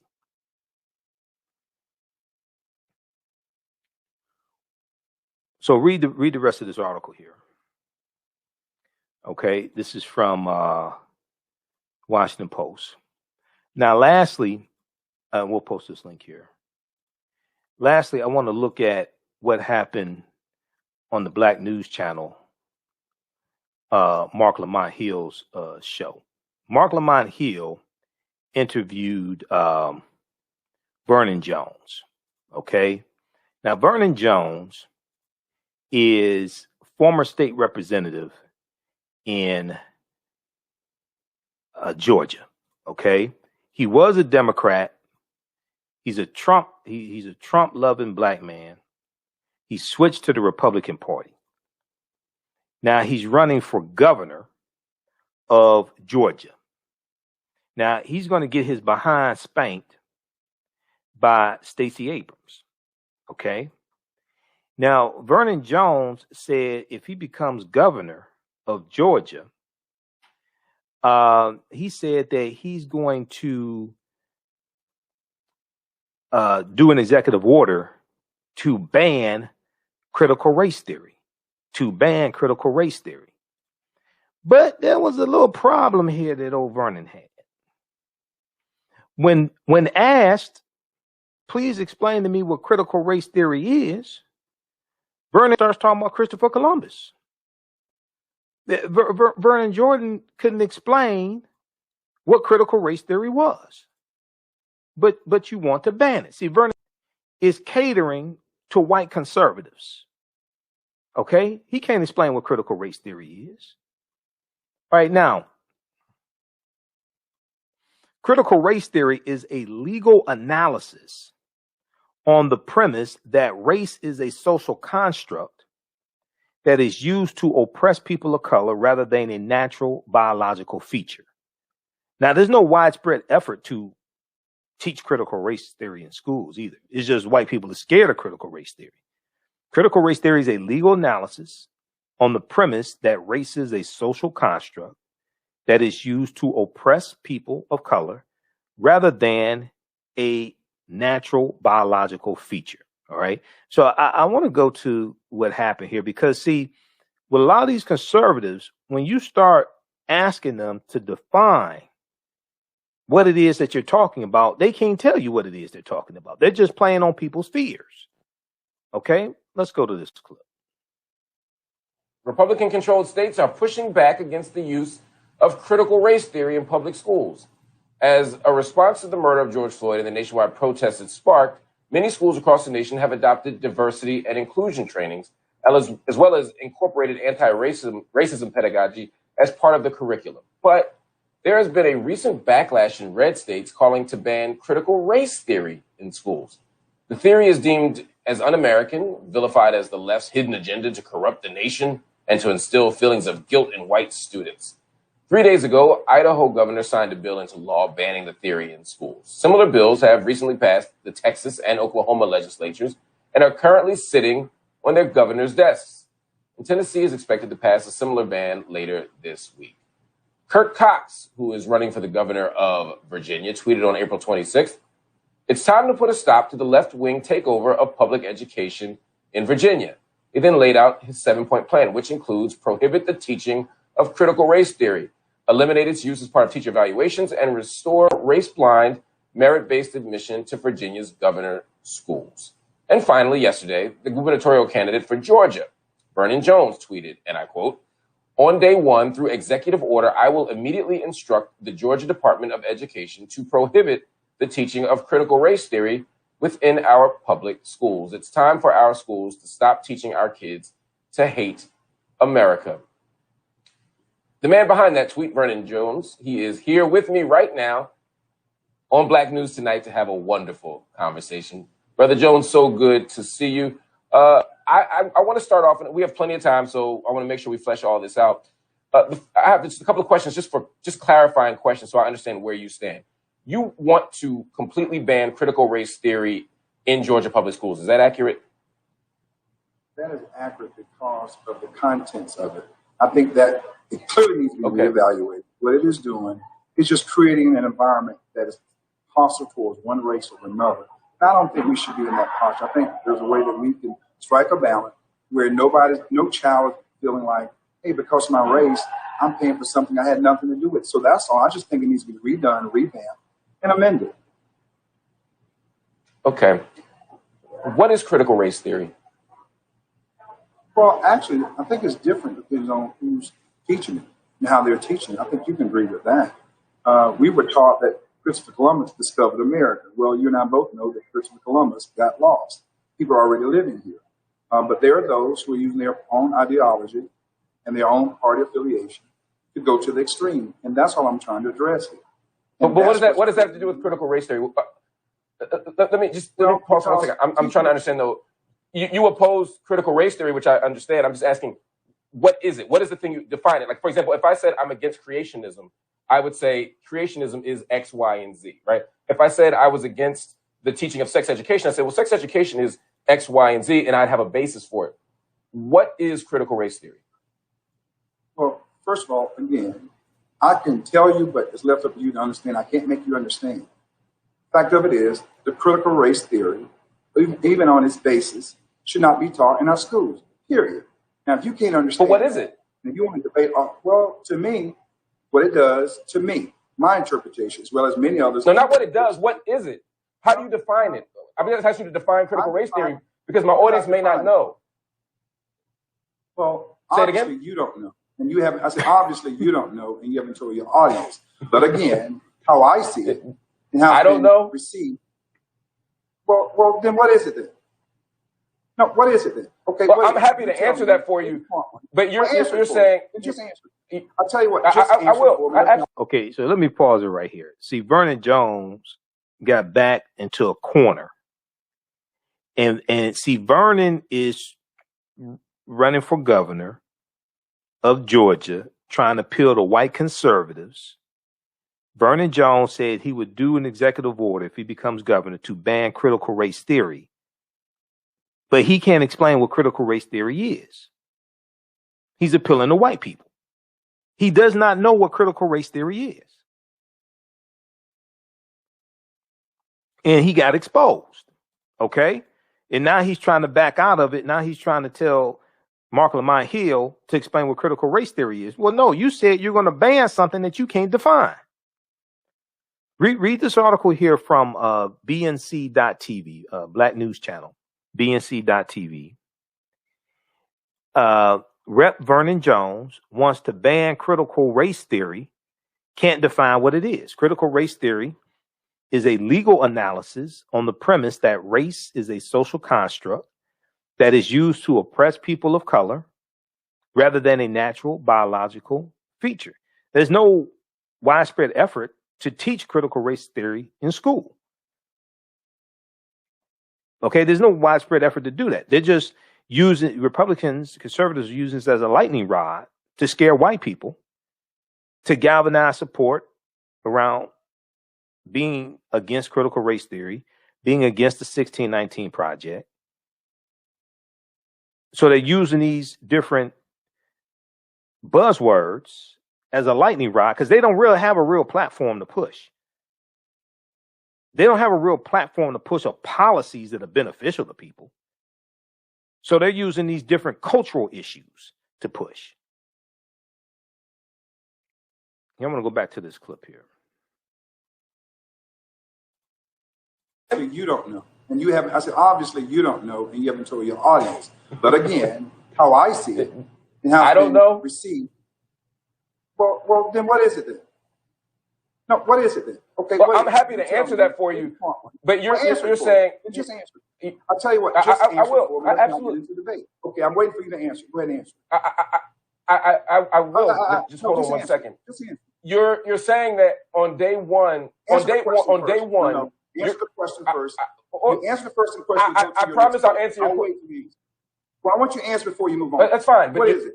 So I think so now you can't tell your audience what it is. So hold on a second. So now Vernon Jones is trying to interview Dr. Marc Lamont Hill. So now Vernon, see, this is what happens. See, this is why, I've been doing radio 11 years. I know when I'm talking to somebody who calls in with talking points they don't understand, and they want me to explain to them their talking points. Vernon Jones is trying to pivot because he's backed into a corner.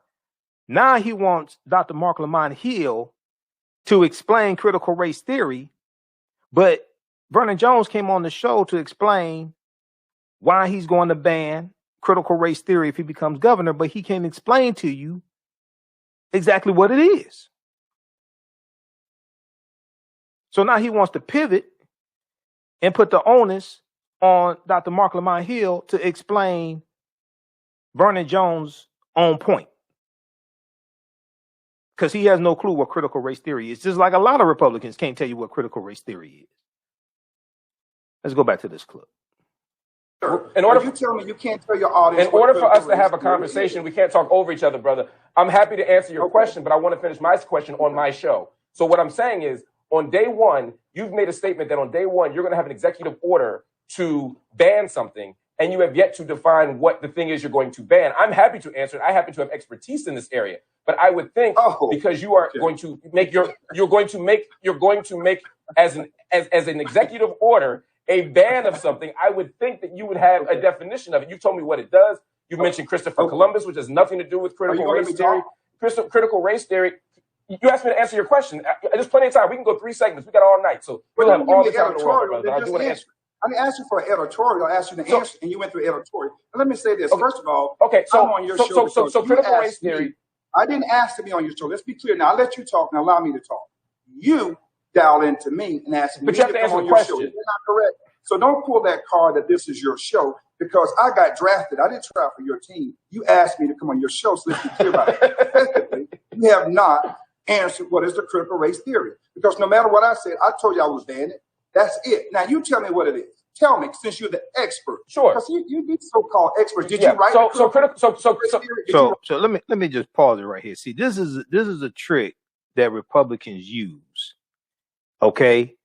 He's trying to flip the onus onto Dr. Marc Lamont Hill to explain what Vernon Jones is against. Why would you do an executive order to ban something that you can't explain what it is? Vernon Jones is running on the platform of banning critical race theory through executive order if he becomes governor. Why would you promise to ban something that you can't explain what it is? Let's go back to the clip. So-called expert. Did you write it? Did you write it? Did you write it? You're the expert. Did you write it? Okay. So what makes you expert? What makes you an expert? What makes me an expert is that for the last 15 years, I've been a trained scholar with an Ivy League PhD who has written and studied race. What makes me an expert is that I have lectured widely around the world on critical race theory. PhDs come a dime a dozen. So because you have a PhD, you're an expert. But what county? No, I don't actually. Actually, a PhD does make you an expert. I don't pull that PhD. Actually, sir, what it says is that you walk around like you got a PhD, but you know what? You're just as dumb as two left shoes because you're a PhD. Whoa. We're not academic. Hold on, sir. Here's what we're not going to do. Okay, so Vernon Jones pulled a Reverend Jesse Lee Peterson. Because this is what Reverend Jesse Lee Peterson did when Dr. Umar Johnson and I were on the Tammy Mack Lake Show. Vernon Jones started insulting us. Vernon Jones said racism doesn't exist, white supremacy doesn't exist, things like this. Then he started making personal attacks on us. This is what Vernon Jones did. Vernon Jones got back into the corner. He came on the show. He couldn't explain what critical race theory is, but he said he's going to ban it if he becomes governor. Then he kept getting pressed to explain what it is. So then he starts making personal attacks on Dr. Lamont Hill, who starts laying out his credentials. And then he starts trying to demean his credentials and saying you're just as dumb as other people and other stuff like that. Dr. Marc Lamont Hill, he didn't call Vernon Jones dumb or anything like that. Vernon Jones is dumb, but he didn't attack Vernon Jones. He's just trying to get him to explain, please define for me what it is that you want to ban. Let's go back to this. Because it starts going downhill, okay? It starts going downhill. You're just as dumb as two left shoes because you're a PhD. Whoa. We're not academic. Hold on, sir. Here's what we're not going to do. Here's what y'all got to mute his mic. Y'all got to mute his mic. Y'all got to mute his mic. This is what I'm saying. If you talk over me and call, we're not going to name call on the show. I have not name called you, sir. You have come on the show. You're a black Republican. I have not called you a name. I've not called you Uncle Tom. I've not called you a handkerchief head. I've not called you a Sambo. I've not called you a shine. I've not called you a ham bone. I haven't done any of that. So you're not going to come on my show and call me dumb. What I will tell you is that critical race theory is a theory that actually emerged out of critical legal studies. It is a theory that makes an attempt to understand the law through the lens of race, and it's founded on some fundamental presumptions. One is the intractability of race and racism, meaning that it's an intractable problem in America, and that we have to use the lens of race to make sense of things. It also is based on the use of counter stories. Listening to as Derek Bell, the critical race scholar, said, the voices at the bottom of the well to make sense of the world and to make sense of the law. These are two big theories, two big pillars of it. And so what we want to do, if you want to ban it, you have to explain to me why. But the problem is all these Republicans, all of these scholars, all of these Republicans, all of these non-scholars, they say, I'm going to ban critical race theory, and they can't answer it. And then he says, well, if you can't answer it, then you must not know what it is. It's on some like he who smelt it dealt it kind of logic. The fact of the matter is he can't define it because he don't know what it is. They look for things to ban to signal to white people, hey, I got your back. They ban things that aren't even an issue. There is no public school teacher in America who is attempting to put critical race theory in schools. Critical race theory isn't even taught in high school. It's not even really taught in college. It is taught in law school, and it is increasingly been taught in graduate school because it is a set of theories and understandings to make sense of our lived realities through the law and through everyday life. Those are the things we should be talking about. So if you want to be a black Republican, your first day in office as governor, which you ain't going to be because you ain't going to beat Stacey Abrams as a black Republican. You only in the line because the line is short. But if you want to do this, your first thing, not to ban bullying, not to try and do something against the violence of LGBT students, not to do something about the gap in resources. Instead, you're going to ban a theory that nobody's trying to bring in the first place. That is a smoke signal to white America and really to white racists. All right. So Vernon Jones got a lesson. Read this article here from BNC.TV, blacknewschannel.tv. Rep. Rep. Vernon Jones wants to ban critical race theory. Can't define what it is. He couldn't he's up here appealing to white people, okay? Trump lovers. He's up here appealing to them, talking about he's going to ban critical race theory. There's no effort to teach critical race theory in schools, high schools, middle school, things like this. It's not even really taught at the college level, except graduate level. It's some taught in law schools. So they're trying to ban something that's not even an issue. So they're trying to gain support. See, it's these different culture wars, critical race theory, systemic racism, indoctrination, 1619 Project.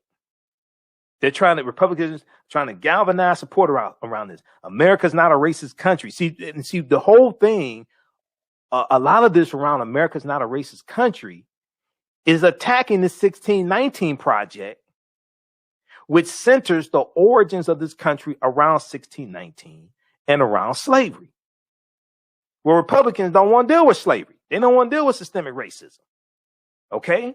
So when they say America's not a racist country, it's attacking the 1619 Project, and it's attacking the attempt to teach the history of slavery in schools.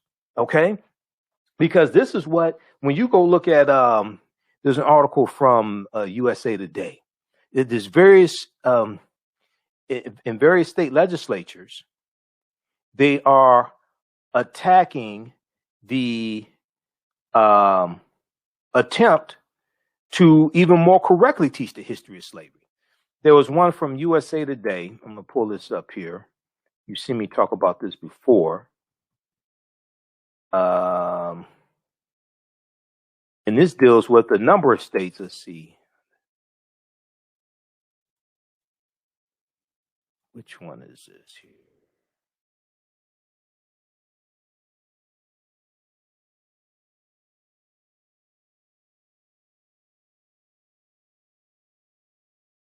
Let me try to pull this up.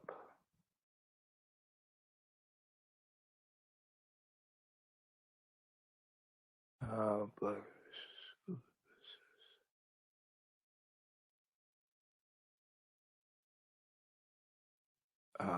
that's not it.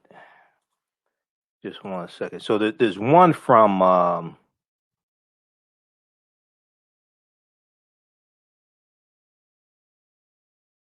the USA Today that deals with all of this. School.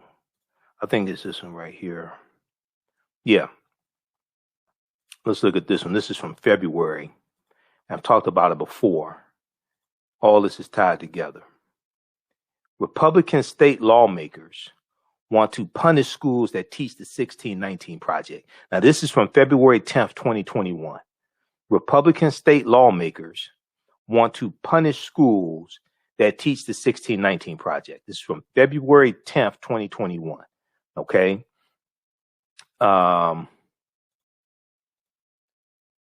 Lawmakers in several state houses this year want to stop lesson plans that focus on the centrality of slavery to American history as represented in the New York Times 1619 Project, previewing new battles in states over control of civics education. Republican lawmakers in Arkansas, Iowa, Mississippi, Missouri, and South Dakota filed bills in January 2021 that, if enacted, would cut funding to K-12 schools and colleges that provide lessons derived from the award-winning project. The South Dakota bill has since been withdrawn. Some historians say the bills are part of a larger effort by Republicans, including former President, Traitor-in-Chief Donald Trump. He's still a traitor. Traitor-in-Chief Donald Trump, Benedict Donald. Some historians say the bills are part of a larger effort by Republicans, including Benedict Donald, to glorify a more white and patriarchal view of American history that downplays the ugly legacy of slavery and the contributions of African Americans, Native Americans, women, and others to the nation's founding. See, when they say America's not a racist country, it's trying to get away from the origins of this country and teaching the origins of this country and teaching the history of slavery. They're trying to get away from that. They want to deal with a revisionist history. See, they're saying, oh, you're trying to indoctrinate our students. You're trying to indoctrinate our children. We don't want to teach about systemic racism. Political battles have long been fought largely in education boards over how American students learn about everything from the U.S. Civil War to ethnic studies and health. But proposed legislation that would penalize schools for teaching curriculums based on the 1619 Project signals a new era of policy debate over civics education that may increasingly play out in state legislatures. This was February 10th, 2021. So we're seeing what's taking place now. The project, which was first published in the New York Times Magazine in 2019, and for which the creator Nikole Hannah Jones won the Pulitzer Prize for commentary, marked the 400th year anniversary of the arrival of the first known enslaved Africans in the British colonies. Even though African people have been here in this land we call the United States of America, go back at least 51,700 years ago. Okay, the Khoisan, who come from Southern Africa. We deal with all this in the online course that I teach, Ancient Kemet, the Moors, and the Maafa, Understanding the Transatlantic Slave Trade, what they didn't teach you in school. Okay, this is one of the books that we use. You don't have to buy this, but read this article here from USA Today. This is one of the books that we use in the class, that I reference in the class, from Dr. David Imhotep, The First Americans Were Africans, Documented Evidence, which deals with, this was our land stolen from us. African people have been in this land tens of thousands of years ago, before Native Americans came into existence. This does not mean the transatlantic slave trade did not happen. It means we were here in this land tens of thousands of years before the transatlantic slave trade happened. Okay. All right. So, read the article from the USA Today, and then that ties into the one we dealt with at the top of the show from CNN.com, and also the one from New York Times dealing with Moscow Mitch McConnell. McConnell sends letter to Education Secretary Miguel Cardona, Secretary of U.S. Department of Education. McConnell sends letter to Education Secretary demanding removal of the 1619 Project from federal grant programs. That's April 30th, 2021. See, this is when Senator Tim Scott delivered that message on behalf of the GOP, America's not a racist country. See, that's a loaded. See, it's so much loaded into that statement. That's directly dealing with the effort to stop what wants to be what people want to teach in school, to more correctly teach about the history of slavery in school. It's attacking that and attacking the 1619 Project. And then, as I said before, the most important thing that he said was what he said after that statement. The next statement was, it's backwards to fight discrimination with different types of discrimination, and it's wrong to use our painful past to dishonestly shut down debates in the present. See, that dealing with policies like the $5 billion allocated for African American farmers and farmers of color and the $1.9 trillion American Rescue Plan. Because Tim Scott was attacking that on Sunday, May 2nd on Face the Nation. We played that clip on yesterday's show. He was attacking the resources going to African American farmers and farmers of color because of 100 years of discrimination and racism against them. All right. If you like this type of information, be sure to register for the online course that I teach on Saturdays, 12 noon to 2 p.m. Eastern Standard Time. Ancient Kemet, the Moors, and the Maafa, Understanding the Transatlantic Slave Trade, what they didn't teach you in school. It's a 9-week course on Saturdays. We deal with thousands of years of history and what leads up to the transatlantic slave trade taking place. If you visit our website, AfricanHistoryNetwork.com, it's right on the homepage. Now, we do the classes live. All the classes are recorded. So you can go back and watch them over and over again if you miss any of the class or what have you. They're all archived. So when you scroll down, when you go to our website and scroll down the page, you'll see the information for our radio show. And we're on 6 days a week. You click here to listen to audio podcasts of our shows. Click here to read articles I've written. There's information here for the online course. Next class is Saturday, May 8th. Click here to enroll. As soon as you enroll, you can start watching the content. You can watch class from Saturday, May 1st. Class is regularly $130, on sale $80. All the sessions are archived, and then also you have access to the course that I did in February and March of 2021. So that was 10, ended up being 10 classes. You can watch that content as well, okay? And you can watch from around the world. Also, if you like this type of information, you want to support the African History Network, $ the AHN Show through Cash App, $ the AHN Show through Cash App, or through PayPal, paypal.me/the AHN Show. That helps us keep doing the research, stay on the air. We're here 6 days a week, 6 nights a week, 6 days a week. Helps us keep doing the research, pay some of the bills, stay on the air. And we're here Monday through Friday, 11 p.m. to 12 midnight Eastern Standard Time. Sometimes we go over. We're on 9-10 a.m. Superstation WFDF here in Detroit, and I broadcast on my social media platforms. And then we're also here Sundays, 9 p.m. to 11 p.m. Eastern Standard Time as well. Okay? And I'm on the radio 6 days a week. Download the iHeartRadio app. Download the iHeartRadio app. Search for 9-10 a.m. Superstation WFDF. And then you can listen to all the radio shows live on 9-10 a.m. And then download on iHeartRadio. Also search for the African History Network show, because we have a page, we have a channel on iHeartRadio. They have about 300 of my podcasts there, and I'll be uploading podcasts all this week also. If you support us through Cash App, be sure to type in $ the AHN Show, SHOW, and it'll say Michael and show my picture there. All right, we have to get out of here. Remember, at the African History Network, we focus on educating, empowering, and inspiring people of African descent throughout the diaspora and around the world. Because right now it's correct wrong behavior. It's not over till we win. Wakanda forever.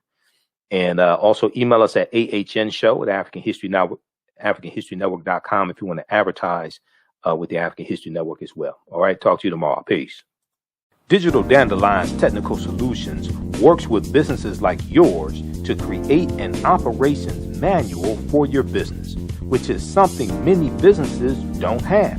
According to AARP, more than 30% of small business owners are over 50 years old. Many business owners want to retire by selling their businesses or by passing their businesses on to their children.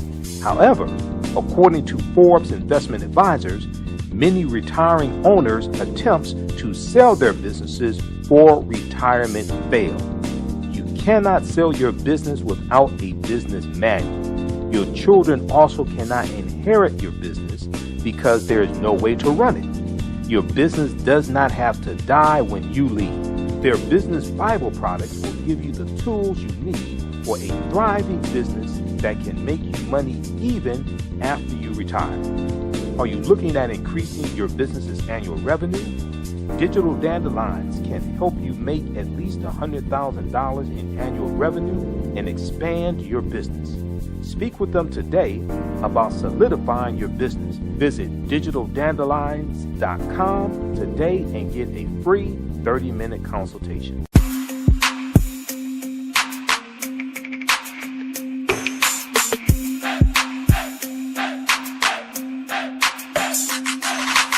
Are you getting ready for fall or winter? We have the solution for all seasonal clothing needs. Kemeticwear.com is the go-to online source for Kemetic African fashion and lifestyle products with a contemporary twist.